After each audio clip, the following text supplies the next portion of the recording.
الحمدللہ رب العالمین والعاقبۃ للمتقین والصلاۃ والسلام علی سیدنا المرسلین۔ آئے اشاعت گئے وعدہ پردہ لے کر، اب ڈھونڈ انہیں چراغ رخ زیبا لے کر۔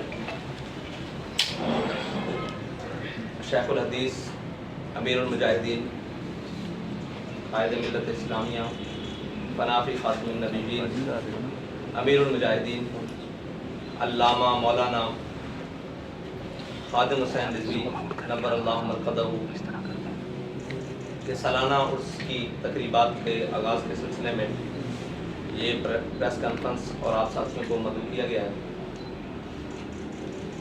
ان کا نظریہ، ان کے دیے ہوئے افکار اور اقوال جو امت مسلمہ کے لیے مشعل راہ ہے، اور یہ عرس کی تقریبات باقاعدہ اپنے شیڈول کے مطابق انشاءاللہ آغاز ہوں گی اور انشاءاللہ اسے انجام تک پہنچے گی۔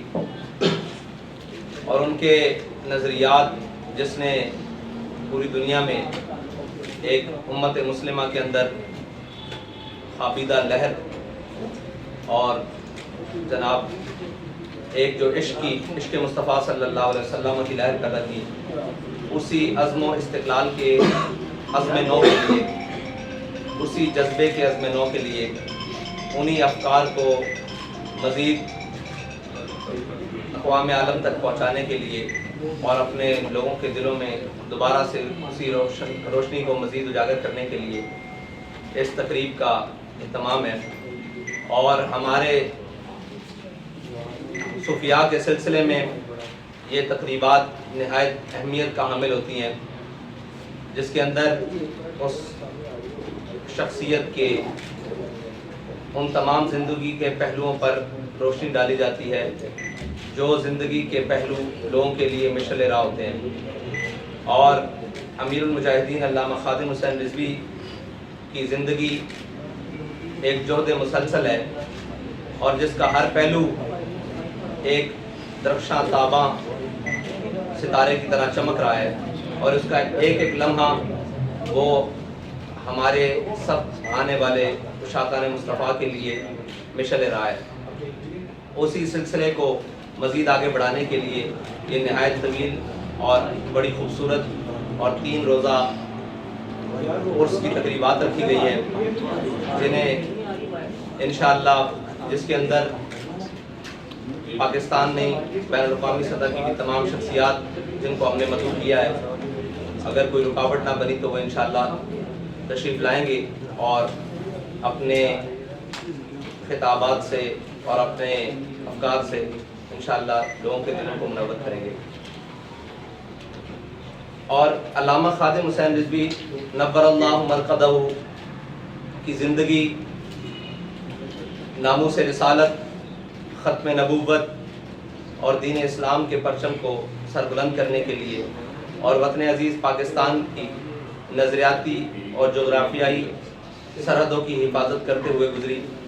اور وہ زندگی ایک ایسی زندگی ہے جس نے ایسے نقوش چھوڑے ہیں اس پاکستان کی تاریخ میں کہ شاید ان کا ثانی یا ان کی طرح کا کوئی شخص دوبارہ اس دھرتی کو نصیب نہ ہو سکے، جنہوں نے اپنے افکار سے بھی، اپنے اقوال سے بھی اور اپنے عمل سے بھی ہر میدان عمل میں ایک جاندار مقدمہ اٹھایا اور اس مقدمے کے اوپر پہرا دے کر بتایا کہ حضور سید عالم صلی اللہ علیہ وسلم کے دین کی ترجیحات اور اسلام کے بنیادی اصول اور اسلام کی روح آج بھی زندہ ہے، لیکن اس کے لیے اقبال نے کہا کہ یہ نغمہ فصل گل و لالہ کا نہیں پابند، بہار ہو کے خزاں لا الہ الا اللہ۔ اور وہ تمام شکایتوں کے ساتھ اسی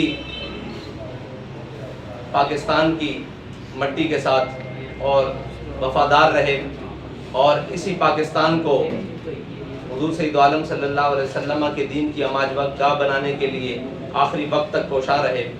اگرچہ ریاستی نااہلوں نے اور حکومتی نااہلوں نے اپنی تمام تر کوششوں کے باوجود اور تمام تک ریشہ دوانیوں کے باوجود ان کی آواز کو بہت سارا دبانے کی کوشش کی، بلکہ ان کی آواز اور ان کی تصویر تک کو مٹانے کی کوشش کی، لیکن ورفعنا لک ذکرک کا ذمہ جب اللہ نے لیا ہے تو جو ورفعنا لک ذکرک کے ساتھ جڑ جائے گا اس کا ذمہ بھی اللہ کے سپرد ہے. اور ان کا نام وہ اپنے حصے کا کام، بلکہ وہ اپنے حصے کا نہیں، وہ پوری امت کے حصے کا کام کر کے گئے ہیں، جس کو ہم سب کے لیے مشعل راہ ہے. اور میں اس میڈیا کی توسط سے بھی اور سوشل میڈیا کے توسط سے بھی جو جہاں تک میری آواز جا رہی ہے ان تمام دوستوں کو، بھائیوں کو مدعو کرنا چاہتا ہوں کہ وہ آئے دیکھیں کہ تحریک لبیک یا رسول اللہ کا منشور کیا ہے اور اس کے آنے والی مستقبل میں منزل کیا ہے. بہت شکریہ. 19، 20، 21 نومبر کل سے زہر سے اس کی تقریبات شروع ہو رہی ہیں.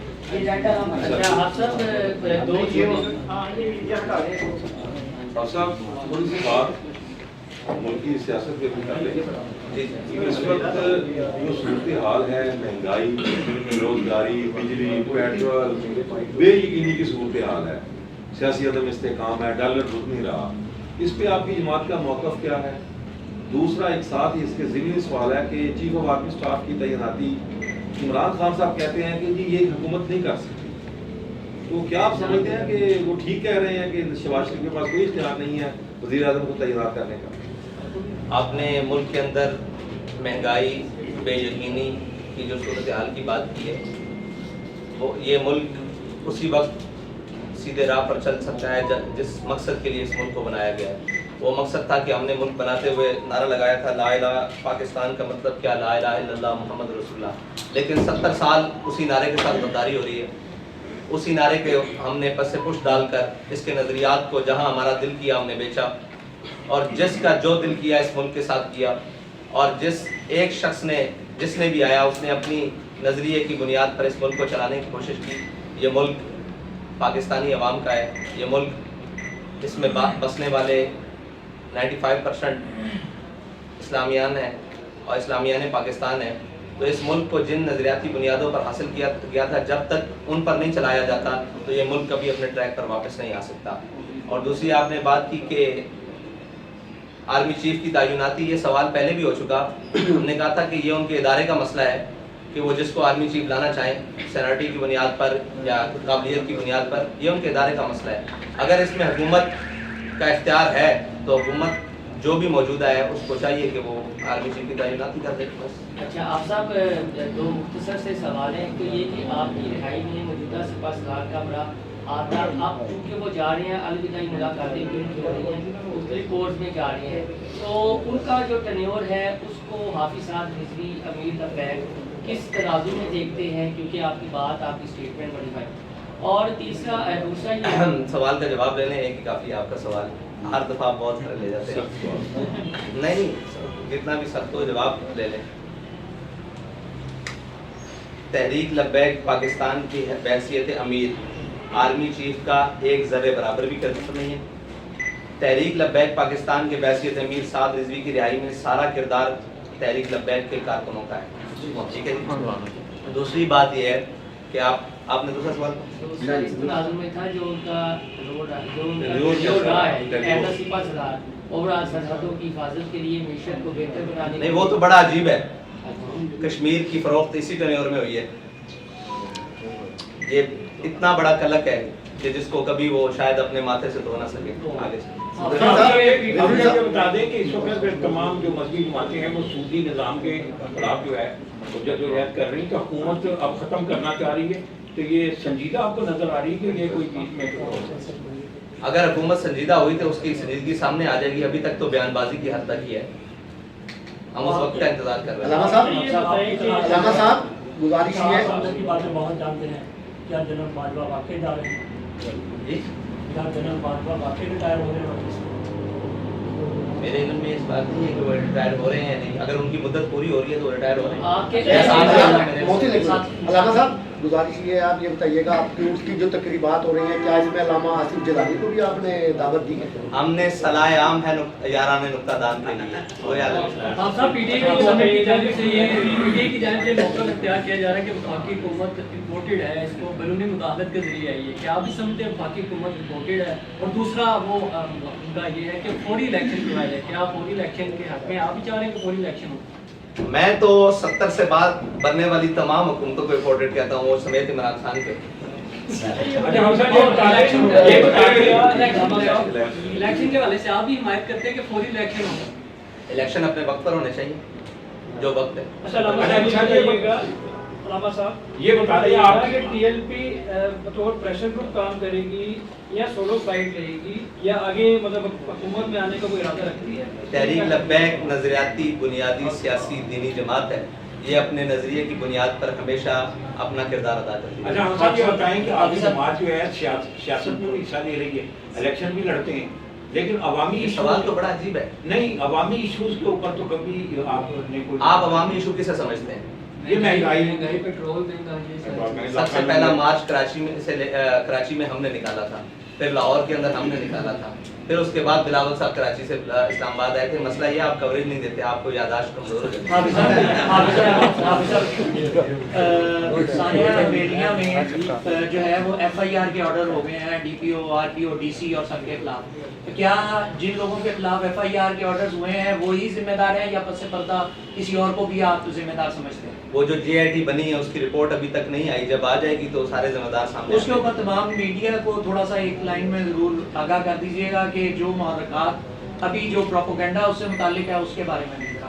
اس کا کیا پروپیگنڈا ہے؟ یہ پروپوگنڈا ہے کہ جو ہے وہ آرکسٹریٹڈ تھا، نہ کہ جو ہے وہ میلاد النبی کے آڑ میں سیاست کرنے کی کوشش ہو رہی تھی۔ جب ہم سیاست کرتے ہیں تو ہم دبا کے کرتے ہیں اور سینہ چوڑا کر کے ہر میدان میں کھڑے ہو کر بتاتے ہیں ہم سیاست کرنے کے لیے آئے ہیں۔ جب ہم اپنے دینی ایشو کے اوپر آتے ہیں تو پھر ہم بتاتے ہیں کہ ہم اپنے دینی ایشو کے اوپر آئے ہیں۔ میں نے آپ کو پہلے کہا کہ تحریک لبیک بنیادی نظریاتی دینی سیاسی جماعت ہے۔ تھوڑی سی ڈیٹیل بتا دیں، کیا کوئی سیشنز ہوں گے، کس طرح یہ 3 دن کی تقریبات؟ جی وہ اس کے لیے دعوت نامہ بھی ہے اور ساری ہے۔ پہلے چادر پوشی کا اہتمام ہے، اس کے بعد محفل قرات و نعت ہے، اس کے بعد ہمارے ذمہ داران کے تحریک کے ان کے خطابات ہیں، پھر علماء و مشائخ کے خطابات ہیں، پھر آخر میں مرکزی خطابات ہیں رکن شورا، اور آخر میں آج کل گڑی کے بہت چرچے ہیں، توشہ خانہ کی گڑی کے فلم سے متعلق جو ہے آپ دیکھیں اس ملک میں مالک فلم نہیں چل سکی، وہ کن کے خلاف تھی؟ ان طاقتوروں کے خلاف۔ تو اس ملک میں وہ فلم کیسے چل سکتی ہے یا وہ چلانے کی کوشش کی جا رہی ہے جو اسلام کی بنیادی اساس کے خلاف ہو؟ تو یہ کون لوگ ہیں جو ان فلموں کو آسکر ایوارڈ دیتے ہیں؟ اسی طرح کی ایک فلم تھی پہلے زندگی تماشا، اس کو چلانے کی کوشش کی گئی تھی، اور یہ ایک مغربی ایجنڈا ہے، یہ آج کا نہیں ہے۔ یہ ہمیں ہمارے جو سیاستدان ٹرانسجنڈر قسم کے سیاستدان ہیں ان سے ورثے میں ملا رہا ہے، جس کا جو دل آتا ہے وہ ان کی نظریات کو، ان کی چیزوں کو۔ ابھی سلمان صوفی کی میں ٹویٹس پڑھ رہا تھا، اس نے کہا کہ وہ میں ایڈوائزر ٹو پی ایم ہے، وہ کہہ رہا تھا کہ میں نے بہت کوشش کی اور یہ وہ جب ہمارے مقتدر لوگوں کے، مقتدا لوگوں کے، جو پاکستان کی سب سے بڑی سیٹ ہے اس کے دائیں بائیں ایسے لوگ بیٹھے ہوں گے جو ایسی چیزوں کو پروموٹ کرنا چاہتے ہیں، تو پھر وہ کیا سمجھتے ہیں کہ مذہبی طبقوں سے ان کا یا دینی طبقوں سے یا معاشرے کے جو بھی ایک حساس طبقے ہیں ان سے ان کا ٹکراؤ نہیں ہوگا؟ بالکل ہوگا ان کا ٹکراؤ۔ یہ ان کو خیال کرنا چاہیے کہ ہم جس منصب پر بیٹھے ہیں اس منصب کا جو بنیادی حق ہے وہ یہ ہے کہ پاکستان اسلام کا قلعہ ہے، اس میں کوئی بھی چیز جو اسلام کے خلاف ہے وہ نہیں ہو سکتی۔ آپ کی ماشاءاللہ بڑی منظم تحریک ہے اور آپ جو بات کہتے ہیں کارکن اس کو مکمل عمل بھی کرتے ہیں۔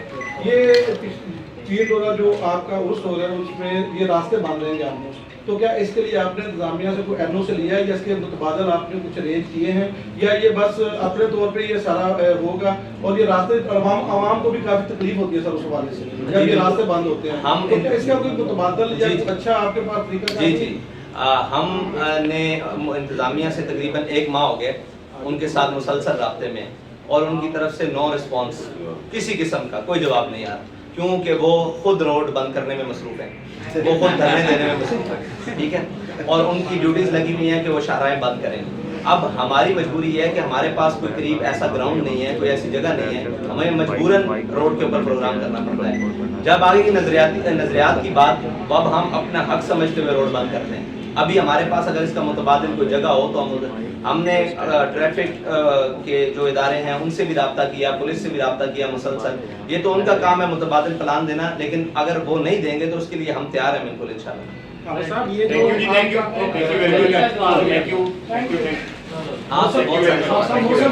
موسم بلال علیحدہ ٹائم